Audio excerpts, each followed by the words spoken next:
Mesdames et messieurs, bonsoir et bienvenue à ce nouveau débat placé sous le thème « Journalistes et réseaux sociaux, avancées, recul ou mal nécessaire ». Les réseaux sociaux sont devenus incontournables pour les journalistes dans l'exercice de leur métier à travers le monde. Toutefois, ces nouveaux canaux d'information, de formation et de divertissement sont libres de toute contrainte que la tradition, ou si vous le voulez, la déontologie impose dans la pratique du métier. Que recherchent donc les journalistes dans l'utilisation des réseaux sociaux ? Quels sont les objectifs visés par la pratique de ce métier au Congo? Journalistes congolais et réseaux sociaux, avancées, recul ou mal nécessaires dans le rendu des contenus bien entendu. Et donc, le thème de ce débat, et j'ai le plaisir de débattre de ce thème avec Asie Dominique de Marseille, Joachim Manza et Alphonse Ndongo. Ils sont tous journalistes. Bonsoir Asie. Bonsoir, Médizan. Alphonse, bonsoir. Bonsoir, Médizan. Joachim, bonsoir. Bonsoir, cher Médizan. Avant donc d'aller dans le vif de notre débat, je vous propose de repartir du côté de la régie pour suivre ce qui suit. Facebook, WhatsApp, Twitter, Viber et autres, voilà autant de médias ou réseaux sociaux qui influencent fortement le vécu quotidien des individus à travers le monde. Ces médias qui ne cessent d'émerger suite aux mutations technologiques et techniques constituent aujourd'hui les outils de communication qui se révèlent être beaucoup pratiques. À Brazzaville, nombre de personnes ne peuvent s'en passer. Devant certaines administrations, au centre-ville et ailleurs, où la connexion à ces réseaux est gratuite, les Brazzavillois de couches sociales confondues affluent pour se connecter au monde selon le besoin de chacun. Ordinateur portable, téléphone à la main, suivant le média choisi par l'individu, la communication ou la recherche est engagée pour un but bien défini. À côté, ces réseaux sociaux sont un carrefour de rencontres d'amis. J'utilise plus le WhatsApp pour être en contact avec les amis. Que dire de l'impact de ces réseaux sociaux? Les réseaux sociaux, en tant que plateforme de communication, ont pour avantage de faciliter le partage. Quand on dit le partage, il s'agit du partage de l'information, le partage de données, sous n'importe quel type de support que ce soit. Ça peut être en version texte, en version image, ou également en version vidéo, ou également ce que l'on appelle communément des data. Mais l'autre avantage des réseaux sociaux, c'est que les réseaux sociaux permettent également à l'utilisateur du web d'interagir sur l'information. Cette capacité de réaction en temps réel à partir de n'importe quel dispositif qui donne aux réseaux sociaux leur succès. Les réseaux sociaux s'avèrent aussi importants pour certains organes de presse et entreprises en quête d'un large public. Ici, un contenu de qualité fait nécessairement appel à plusieurs internautes. Cependant, la mauvaise utilisation des réseaux sociaux peut s'avérer dangereuse et peut faire des victimes. Il se pose aujourd'hui un problème, celui de la réputation des utilisateurs. Il se pose aujourd'hui celui de la sécurité ou sécurisation des données personnelles des utilisateurs. Il se pose encore un autre problème relatif, on va parler de la question de la désinformation, des atteintes à la personne. Et oui, car aujourd'hui, on l'a vu pendant certaines périodes, que certains individus utilisaient les réseaux sociaux pour déstabiliser l'ordre social en véhiculant un certain type d'informations ayant pour objectif de créer une cassure dans l'ordre établi. Et là, on constate que ces réseaux sociaux peuvent être utilisés de manière plutôt négative, à l'opposé des usages prescrits, notamment par les créateurs de ces plateformes. On a besoin d'avoir une législation qui soit en rapport avec les enjeux du moment, une législation qui soit conforme à toutes les questions liées à la cybersécurité et à la cybercriminalité. Parce que si l'infraction pénale n'est pas dans notre code pénal, ben, écoutez, tous les forfaits qui vont être créés, même si la RPCE peut constater, si la loi ne suit pas, ça va être difficile. Selon les études menées par des chercheurs à travers le monde, les réseaux sociaux utilisés en majorité par la couche juvénile sont source de manque de sommeil, des fatigues générales, puisque l'on note ici une présence prolongée sur la toile, notamment Facebook par des usagers qui atteignent l'hyperconnectivité. Au regard de ce mauvais usage, un travail de sensibilisation s'impose pour amener les utilisateurs à la publication des contenus de qualité. On va dire que le gouvernement a réalisé des investissements importants dans le domaine des télécoms, notamment dans le domaine de l'accès à Internet. Ça, c'est très bien, c'est quelque chose de formidable. Mais le problème, c'est qu'il faudrait également apprendre ou bien mener des politiques de sensibilisation vis-à-vis des populations pour qu'ils comprennent, mais nous disposons de ces technologies, mais comment les utiliser à bon escient. Et c'est à ce niveau-là que de plus en plus, je parle de la question de la nécessité d'éduquer les Congolais à l'usage des médias. Non seulement des médias traditionnels, mais également des médias sociaux. Parce que lorsqu'on rentre dans le domaine de l'épistémologie, des sciences de l'information et de la communication, on rappelle que toute technologie permettant de diffuser des messages peut avoir un effet positif ou négatif. Et nous l'avons vu, notamment avec, aujourd'hui on a parlé de la crise tunisienne, le printemps arabe. C'est un certain type d'usage des réseaux sociaux qui ont créé un bouleversement avec un impact social qui a des conséquences qui se poursuivent jusqu'aujourd'hui. Donc le véritable problème, c'est bien de faire la publicité sur tout ce que nous réalisons en matière d'infrastructures et d'accès en télécom. C'est très bien. Permettre à tout Congolais d'accéder à l'Internet et toutes les dérivées, c'est très bien.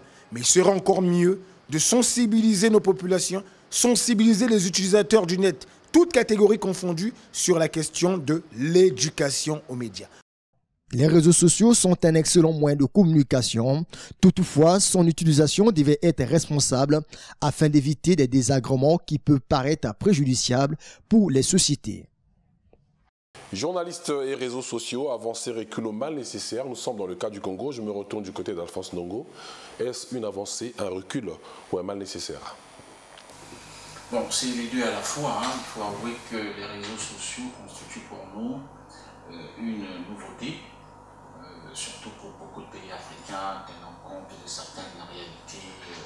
Et donc, c'est vrai que pour nous qui découvrons, on peut dire oui, il y a quand même une avancée pour les journalistes parce que grâce aux réseaux sociaux, le journaliste peut traiter une information en temps réel. Et c'est vrai qu'il peut manquer parfois d'esprit d'analyse, mais encore faudrait-il qu'on sache qui est journaliste, qui ne l'est pas. Il y a même des journalistes qui sont reconnus, mais qui ne sont pas utilisateurs, n'est-ce pas, des réseaux sociaux. Je connais des collègues, des confrères, des consoeurs, qui n'ont même pas une adresse email, parce que sans adresse email, vous ne pouvez pas être actif sur Twitter, par exemple. Donc il y a un véritable problème. Moi, je pense qu'il y a une avancée en tant que journaliste, parce que je peux traiter une information aujourd'hui sans pour autant que je me rende d'un point A à un point B. Je peux interroger quelqu'un par WhatsApp, vidéo, je peux avoir une information en temps réel, la vérifier, est-ce qu'elle est vraie? Et je peux certainement confronter, pourquoi pas, d'autres sources d'informations avant de la publier. Et donc, moi, j'estime qu'en tant que journaliste, il y a un léger mieux par rapport à la pratique qui consistait pour le journaliste, pour nous qui sommes dans des médias moins chauds, parce qu'on est de la presse écrite, il fallait se déplacer, et avec tout ce que cela comporte comme contrainte, j'ai l'impression qu'il y a une véritable avancée. Maintenant, il y a aussi le sens de responsabilité qui doit interpeller tout journaliste. Le journaliste, quand il publie une information dans les réseaux sociaux, ça ne dépend pas tout à fait du média auquel il appartient. C'est maintenant un acte privé qu'il pose, tout en reconnaissant, n'est-ce pas, sa qualité de journaliste. Il faut donc, par conséquent, prouver un peu plus de sérieux, donner l'information de qualité, parce que c'est ça qui permet d'être, à mon humble avis, avoir assez de crédibilité auprès des internautes. Si vous n'avez pas assez de crédibilité, je pense que quelle que soit votre qualité de journaliste, niveau 5, niveau 4, niveau 10, excusez-moi d'exagérer, vous serez vu comme un vulgaire internaute, donc quelqu'un qui publie ce qu'on appelle dans le langage, dans le jargon du milieu, des fake news. Jean-Charles Manza, pour Alphonse, c'est une avancée, mais à prendre quand même sur les pincettes. Est-ce que vous raisonnez en termes d'avancée, vous également, en termes de recul, ou peut-être en termes de mal nécessaire aussi, on ne sait jamais? Merci bien. En fait, tout dépend tout simplement de l'usage qu'on en fait. Hein, vous savez, un couteau dans une maison à la cuisine, c'est pas un problème, il y a un usage d'un couteau. Mais si vous rentrez de votre travail et vous voyez que votre enfant, passez-moi l'image un peu, c'est taillader les veines avec ce couteau, qu'est-ce que vous allez dire? Il fallait pas que ce couteau soit dans la cuisine? C'est un peu plus clair pour la téléspectateurs. Mais c'est pour vous dire que c'est juste un problème d'usage. Du point de vue social, du point de vue technologique. Évidemment, c'est une avancée. Maintenant, cette avancée, il faut l'utiliser avec responsabilité pour que justement ces médias soient bénéfiques pour la société. Parce que si on l'utilise de manière négative, évidemment, ça va constituer, je voulais dire, un instrument de destruction sociale. Quand on parle de fake news, vous ne pouvez pas vous imaginer les dégâts que ces mensonges, parce que bon, c'est vrai qu'on dit fake news, que les mensonges font. Mais le thème de notre émission, de l'émission de ce soir, c'est journalistes et réseaux sociaux. Il serait quand même bien de rappeler un peu ce que c'est qu'un journaliste, parce que c'est quand même un acteur spécial par rapport aux réseaux sociaux. Vous le rappelez aux journalistes ou bien au public? Au public, à tout le monde. À tout le monde. Le journaliste, c'est le professionnel qui vit de son métier de diffusion d'informations, de mise en forme et de diffusion de l'information. Donc c'est ce professionnel-là qui gagne sa vie en informant, en produisant l'information et en la diffusion. Nous parlons bien d'information parce que l'information, c'est une, disons, c'est une marchandise, c'est un produit qui répond à des critères. Il y a des faits, le journaliste, c'est le professionnel qui, à partir des faits, crée l'information. C'est-à-dire, c'est ce qu'Alphonse a dit, quand vous êtes au courant d'un fait, vous recoupez, vous vérifiez, vous mettez dans les critères de base la date, le contexte, le qui, enfin, les questions, comme on dit, fondamentales du journalisme, et vous mettez le fait en forme, ça devient une information. Et cette information, le professionnel, donc le journaliste, la diffuse. C'est ça le journaliste. Est-ce que vous connaissez des journalistes qui utilisent des réseaux sociaux et qui sont hors déontologie? Et c'est ça justement le problème. Donc c'est pour... Est-ce que ça veut dire qu'il y a des journalistes qui sont hors déontologie? Mais malheureusement, on trouve maintenant du tout dans les médias sociaux. Hein? Et le journaliste, son travail est encadré, on a parlé, vous avez vous-même parlé tout à l'heure, d'une déontologie. Au Congo, par exemple, nous avons une charte du professionnel de l'information et de la communication. La charte, c'est la règle morale qui encadre le métier de journaliste. Oui, Joachim, vous avez dit, Joachim, que c'est une avancée dans le traitement de l'information également, je suppose. Oui, c'est ça exactement. Parce que Alphonse a rappelé les avantages, évidemment, des médias sociaux. C'est-à-dire, vous avez là-dedans l'instantanéité. Hein, donc vous pouvez interviewer quelqu'un à travers et tout. Vous avez les médias sociaux ont pratiquement aboli les frontières. Vous pouvez être à n'importe quel endroit de la Terre et par exemple vous occuper de l'actualité au Congo. Vous n'êtes pas obligé à travers les réseaux sociaux de résider au Congo pour vraiment faire l'actualité au Congo. Donc jusque-là, il n'y a pas de recul. Non, mais ce sont les avantages. Quand c'est fait, quand le journaliste, au fait, utilise les médias sociaux, les réseaux sociaux comme vous les appelez, il ne doit pas s'écarter de ce qui encadre son métier, c'est-à-dire d'abord la loi, la charte, hein, et c'est ça qui peut rendre positif l'usage des réseaux sociaux. Ok, nous allons revenir, Joachim, parce que je pense que les journalistes l'ont compris. Je me retourne du côté de Asie Dominique de Marseille, qui n'est plus à présenter. Avancée, recul ou mal nécessaire? Oui, avancée, beaucoup d'avancées, mais beaucoup de recul. Les prédécesseurs l'ont déjà dit, les avancées pour le journaliste, je reviens sur le terme journaliste parce que le titre de l'émission c'est le journaliste et les réseaux sociaux. Avancées pour nous, pourquoi? Parce que dans le commerce qui relie le consommateur au producteur de l'information, les réseaux sociaux facilitent la tâche de cette cuisine. Pour produire l'information, il faut répondre à 3 critères fondamentaux. La collecte, le traitement, la diffusion.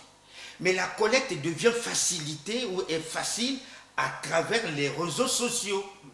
Je n'ai plus besoin de me déplacer, aller interroger quelqu'un à Pointe-Noire. Nous nous mettons en direct, soit par questionnement direct, il parle et je pose des questions et il répond. L'interview se réalise en un temps tellement relativement court. Au lieu de prendre le Nagra à l'époque, au lieu de prendre son enregistreur, aller à Pointe-Noire, eh bien je me mets en ligne avec le monsieur, j'ai l'information. Dans le traitement également, On traite plus facilement parce qu'on peut faire recherche. J'ai besoin du discours de De Gaulle, prononciation 1845. Je peux aller fouiller dans la bibliothèque, fouiller tout. Je vais sur Google, je tape, on me sort le discours, j'ai ça. Dans la diffusion, la spontanéité, sur le champ, je t'envoie, tu es à Paris, tu reçois. Voilà. Donc je communique plus facilement avec ma chaîne quand je suis en mission. Je suis à Malabo, j'envoie l'élément à Télé Congo, à la minute, l'élément est arrivé. Voilà comment, dans ce commerce reliant le consommateur au producteur, les réseaux sociaux sont venus faciliter la mise en forme de l'information. Voilà l'avantage. Maintenant, le recul.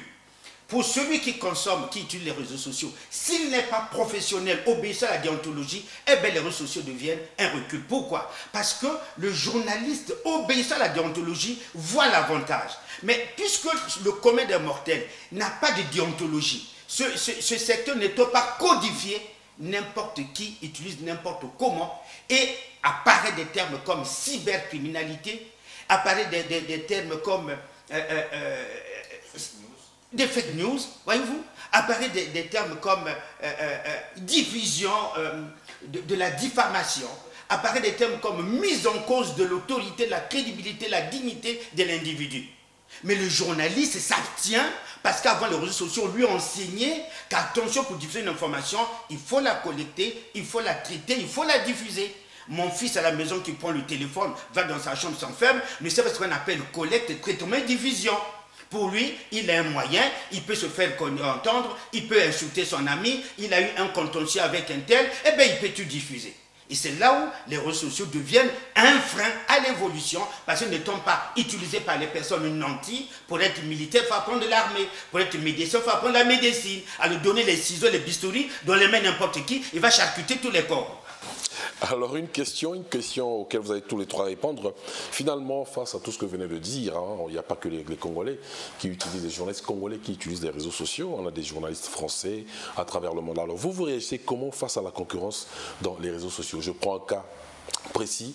RFI nous annonce à travers son réseau social que le Congo doit près de 120% de dette au lieu de ce que le Congo avait déclaré au FMI. Vous avez réagi comment face à cette information? Parce que là, on a comme l'impression que la concurrence venant de RFI a supplanté les journalistes congolais qui utilisent les réseaux sociaux. Vous avez réagi comment? Comment est-ce que vous réagissez face à cette concurrence-là? Prends la parole qui veut la prendre. Oui. La concurrence, oui et non, dans ce sens que si vous faites l'histoire de la presse, donc on démarre avec la presse écrite, et puis vient la radio. Donc la radio, on va dire, qui va concurrencer la presse écrite, parce que la radio fait de l'instantanéité, c'est la voix qui porte. Donc on suit le journaliste. Non, je parle du média social de RFI. Mais je vais répondre. Oui, je veux bien, nous voulons bien, mais allons droit au but. Le journaliste de RFI a écrit, puisque moi j'ai lu dans le site de RFI que le Congo devait 120%, que le Congo a menti. Oui, on ne juge pas le Congo, on parle de la concurrence juste. Oui, mais je viens à votre question pour vous montrer d'abord que chaque média qui sort apporte toujours du nouveau par rapport aux anciens. Et donc, après la radio, on a eu la télévision. Et maintenant, après la télévision, mais oui, mais c'est pour vous dire que on pensait qu'il y a eu même des débats où on pensait qu'avec la télévision, la presse écrite allait mourir. Aujourd'hui, on a les médias sociaux. Donc, l'avantage des médias sociaux, c'est que quand vous avez un média, une société professionnelle en matière de production d'informations, déjà connu, ça vous met à l'aise. C'est-à-dire que pour moi, c'est comme si j'avais suivi à la radio. Il n'y a pas de différence. Quand j'apprends sur le site de RFI, je sais que RFI, c'est un groupe professionnel. Ils produisent de l'information, ils la commentent de manière professionnelle. Et donc, quand je vais dans un site pareil, il y a une confiance. Et c'est comme ça. Il n'y a pas la jurisprudence. Mais non, mais bon, à moins qu'évidemment avec la facilité de piratage, à moins que ça soit, à moins que ça soit que leur site ait été piraté. S'il y a un problème de piratage, là évidemment je me serais trompé parce qu'il y a eu un piratage, comme déjà le phénomène existe. Mais dès lors que je suis sur le site de l'AFP, de la Société Presse, je sais que c'est des agences d'information, c'est pas le fait que, parce que c'est dans les réseaux sociaux que je n'aurai plus confiance. Non, j'ai confiance en ce groupe compte tenu de son histoire, de son expérience, de sa réputation. Voilà. Non, mais la jurisprudence, c'est simplement que le piratage. Mais si ça vient d'eux, ils feraient la même chose avec la version papier, avec la version télévisée, qu'avec la version média social. Donc, moi, je pense que le réseau social qui utilise un média aussi important comme RFI ou d'autres grands journaux qui sont sur la place de Paris sont en fonction des moyens dont disposent aussi ces médias. Parce que le journaliste qui se fend d'une telle information à travers les réseaux sociaux, c'est parce qu'il est lui-même employé d'une grande chaîne. Et donc, s'il faut comparer à nous qui exerçons au Congo, on n'a pas les mêmes moyens que RFI, on n'a pas les mêmes réseaux d'information. On reste journaliste, mais pas avec le même carnet d'adresse, pas avec les mêmes sources d'information. Donc, quand on a eu l'information sur RFI, sur le site de RFI. Attention, c'est une parenthèse, et je vais peut-être, je vais revenir sur ce qu'a dit le monsieur Banza tout à l'heure. Tu sais que RFI a déjà eu, à un moment donné, à publier une fake photo. Vous le savez, il y a eu une photo, je crois, c'était la révolution burkinabé, mais qui a été éventuellement présentée sur le site de RFI comme une photo du Congo-Brazza. Donc ce sont des choses qui arrivent. Hein. Il ne faut pas penser que parce que c'est RFI, donc on prendrait ces informations comme une parole d'évangile ou bien comme les sourates du Coran. Ça, il y a aussi parfois des fake news, il y a des erreurs. Ça ne veut pas dire que, bon, comme c'est RFI, donc je prends cette information yeux fermés. Donc, je pense, lorsque RFI le fait, c'est tout à l'avantage du métier. Mais il faut, toute proportion garder, savoir que les grandes chaînes et les journalistes qui y travaillent, c'est-à-dire les confrères et les consoeurs qui y travaillent, ont plus de moyens que nous, ont plus de carnets d'adresses et, évidemment, s'agissant des informations parfois sur le Congo, et ce sont eux qui nous les donnent. Ce n'est pas parce que nous ne sommes pas journalistes, mais c'est parce qu'on n'a peut-être pas le même carnet d'adresse. Un journaliste de RFI, je peux imaginer qu'il peut avoir plus d'informations sur la situation du Congo avec le FMI, tout simplement parce que Christine Lagarde est française, et donc il peut avoir certainement des informations dans ces réseaux là-bas. Mais il est aussi évident que moi qui suis journaliste congolais, je suis convaincu qu'il y a des informations qu'un journaliste de RFI est obligé, moi, de me demander, parce que d'une manière ou d'une autre, ou demander à Banza, ou demander à Zidonique de Marseille, parce que d'une manière ou d'une autre, nous, on est mieux positionnés pour avoir la vraie information. D'ailleurs, je pense qu'en tant que journaliste, il arrive que les confrères européens nous consultent inbox pour nous demander telle ou telle information qui se passe au Congo. Donc, il faut relativiser, à mon humble avis. RFI, oui, ils sont certainement, grâce à leur carnet d'adresse, possibilité d'avoir des informations qui concernent le Congo pour des raisons tout à fait évidentes. Mais nous aussi, de notre côté, il y a des informations que nous maîtrisons et ces journalistes sont souvent obligés de faire recours à nos services. Est-ce que vous vous sentez diminué par rapport au site de RFI quand vous écrivez vous dans les réseaux sociaux? Non, pas du tout, pas du tout. Je vais un peu être à l'extrémité de cette démonstration. Quand je parle, oui, extrémité, je parle quoi? Je me dis, aucun média ne peut se dire que l'information qu'il donne n'a pas une coloration. La liberté, l'objectivité est une notion relative. Ce que tu trouves objectif, je peux le trouver subjectif, si et seulement si ton objectivité n'épouse pas la vraie raison. Vous dites la dette du Congo est de telle taille et vous épiloguez dessus, vous donnez une certaine dimension, une certaine coloration.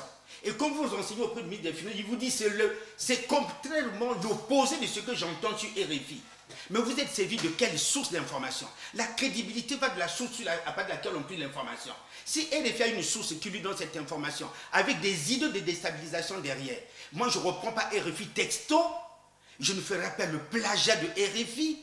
Je veux vérifier si l'information donnée par RFI, est-ce que dans mon pays, cette dette-là, le ministre des Finances peut m'accorder une interview certifiant que RFI a raison à tort. En ce moment-là, je joue petit quand les organes d'État n'ouvrent pas la porte aux journalistes qui peut montrer la contradiction. Le problème, c'est quoi? C'est que RFI, à un niveau professionnel tel que l'autorité centrale comprend que je donne cette information à RFI sans lacune. Et Aziz va la demander au gouvernement, on va jouer au petit malin, on va tarder, et en ce moment précis, RFI a pris la longueur, a pris l'avance, a pris le temps. Et quand j'apparais 4 jours après, je suis vachement en retard. L'information, c'est comme du café, on consomme quand c'est chaud et non quand c'est frais. Mais chez nous, malheureusement, l'autorité détentive de l'information qui peut mettre à mal la diffusion instantanée avec une grande audience de RFI, l'autorité chez moi botte en touche. Et en ce moment-là, moi, journaliste, qui va avoir l'information là-dessus pour contredire l'hégémonie de RFI, je suis en retard, alors que l'événement se passe chez moi. Et RFI, qui n'a pas besoin d'attendre l'autorisation du gouvernement congolais, diffuse à tout vent. C'est ça le problème. Le site de RFI n'est rien d'autre que la reproduction de son média audio, c'est-à-dire de la radio qui est captée, qui est mise sur chaîne. Mais dans notre pays, est-ce que le Radio Congo a un cycle pour conclure à RFI? Non, c'est ce que Ndongo dit, c'est ce que Joachim Banja dit. Ils le disent, pourquoi? Parce qu'il y a un problème de moyens. La spontanéité, la crédibilité, l'honorabilité, ça s'achète par des moyens. Vous voulez que RFI parle à 8h, moi je parle à 9h, je dois avoir dans les mêmes conditions les moyens qui me permettent de réagir. Les moyens c'est quoi? Télé Congo est une télévision nationale. Je suis agent de Télé Congo. Est-ce qu'il y a un site sur Télé Congo qui permet de répondre instantanément? Radio Congo est une chaîne nationale et qui peut avoisiner, qui peut mener la concurrence à part égale avec RFI. Oui, mais nous avons été formés la même année, j'ai toujours dit, ils sont plus professionnels que nous. Le problème de nous, c'est un problème de moyens. Si on nous met dans les mêmes conditions, RFI parle à 8h, mon frère. Asie qui parle, j'aimerais répondre à 8h10. Mais je vais chercher l'information où?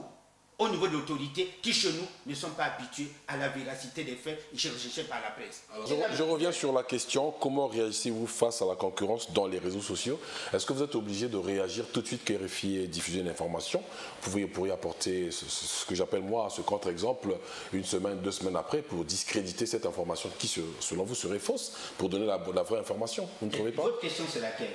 Comment est-ce que vous réagissez face à la concurrence dans les réseaux sociaux? Je peux dire ceci aujourd'hui. Pour vous, c'est faux. Vous menez vos enquêtes 1 semaine, 2 semaines, puis vous donnez votre version. Oui. Mais est-ce que c'est pas possible? C'est possible. Oui, c'est possible. Mais pourquoi on ne le fait pas? Oui, mais on le fait. Mais je vous dis, il y a deux problèmes. Le premier, c'est lequel? Un, il y a d'un côté ce que j'appelle, moi, l'irresponsabilité du journaliste africain, en général congolais en particulier. C'est quoi? Il a la capacité, il est même à la source de l'information. Il côtoie parfois le cabinet indiqué. Il parle de la dette du Congo. Je peux avoir une relation directe avec le ministre ou avec le directeur de cabinet ou avec l'attaché en communication du ministre. Il me donne la vraie information, je m'abstiens de la donner parce que je dis, ah, est-ce que si je la diffuse, est-ce que le gouvernement, le journaliste congolais a encore peur du gouvernement? Il y a événement en Pila, 4 mars. Il faut attendre RFI pour donner le nombre de morts, les dégâts. En ce moment-là, l'événement se passe au Congo. C'est l'irresponsabilité du journaliste congolais qui ne prend pas la balle au bon, qui ne dit pas que par ma profession, j'ai le devoir de diffuser l'information pour servir mon public. Mais comme RFI n'a pas besoin de regarder vos à côté politiques, RFI diffuse ce que RFI reçoit comme information. Et l'événement se passe au Congo, nous attendons RFI pour nous donner l'information. Ce qui est blâmable. Ça, c'est le côté du journaliste congolais. L'autre côté, c'est l'irresponsabilité de l'autorité. Moi, je vais être crédible. Au lieu de tomber dans la foule, dans la rue, je m'en veux voir le ministre concerné. Monsieur le ministre de la Défense, monsieur le ministre des Finances, le ministère concerné. Donnez-moi l'information en temps, l'autorisation. Vous voulez qu'il voit le ministre? Oui. Non, il ne vous reçoit pas. Mais je suis journaliste, monsieur. Non, le ministre n'a pas besoin. Ou bien le ministre dit, je ne parlerai pas tant que le Premier ministre ne m'a pas donné l'autorisation. Le Premier ministre dirait, je ne parlerai pas tant que je ne t'ai pas donné l'autorisation. Vous imaginez, ce sont des freins à la spontanéité. Et le jeune Congolais qui est formé, il vit dans un environnement social qui réduit son travail par la peur de l'autorité. Puisque le président n'a pas donné l'ordre, on ne vous donnera pas l'information. Mais RFI n'a pas besoin de ça. Son correspondant a pu ramasser dans la rue quelque part ou glaner la donnée, RFI diffuse. Parce qu'il se dit, ma profession m'oblige à donner l'information parce que c'est chaud. Mais voilà le problème. En ce moment, la concurrence, elle est retardée. Ce n'est pas que nous ne sommes pas compétents. Nous avons un problème. C'est notre propre peur. Et notre problème, c'est l'officiel qui ne dit pas que, attention, donne l'information à notre presse pour qu'elle puisse passer. Je vous surprends, je vais terminer. Vous allez voir que les autorités du Congo, je prends le cas du chef de l'État. Je ne connais pas le chef de l'État donner des grandes interviews à la presse nationale. Mais j'ai lu des grandes interviews dans Jeune Afrique, dans des grands médias étrangers, même nos ministres. D'où vient-il que Asie a besoin de comprendre quelle est la politique du président? Vous pensez qu'il faut que j'achète Jeune Afrique qui me dit qu'est-ce que le président pense pour le Congo sur 6, 7, 8 pages? Je suis désolé, monsieur. Ça veut dire quoi? L'autorité d'État, l'autorité nationale devrait dire, je m'adresse d'abord à ma presse avant de donner l'exclusivité à une presse étrangère. Voilà les éléments que moi je cible qui sont responsables. Responsable du journaliste qui est incompétent, qui est inconscient. Quand je dis incompétent, parce que rien ne l'empêche d'aller diffuser, même s'il doit aller en prison. Je diffuse, vous m'arrêtez, je dis, mon information n'est pas fausse. parce que je n'ai pas l'autorisation du gouvernement. Il n'appartient pas aujourd'hui d'attendre l'autorisation du gouvernement. C'est blâmable par la profession. Il appartient aujourd'hui de dire la vérité, de respecter la déontologie de la diffusion. Je dis bien, respecter la déontologie et diffuser. Même si cette diffusion ne plaît pas au gouvernement, vous avez respecté la déontologie. Quand vous allez au tribunal, vous avez vaincu. Vous avez raison. Deuxième élément, c'est l'autorité qui ne sait pas qu'il faut libérer le journaliste pour aller chercher l'information. Le droit à l'information et le droit de l'information. Le droit à l'information donne cette capacité de aller chercher l'information. Et vous devez faire la retention. Si vous faites la retention de l'information, c'est blâmable, c'est punissable. Okay. Voilà les différents niveaux qui forment que notre concurrence est battue en brèche. Nous comprenons votre raisonnement. Mais voilà. Nous allons marquer pause et nous reviendrons pour poursuivre. Cette fois-ci, on va parler de la rapidité dans les réseaux sociaux et puis la lenteur de l'analyse. Est-ce que la rapidité est un danger pour l'analyse lorsqu'on est dans les réseaux sociaux? C'est à cette question qu'on répondra tout à l'heure. Le temps de prendre cette pause et on revient.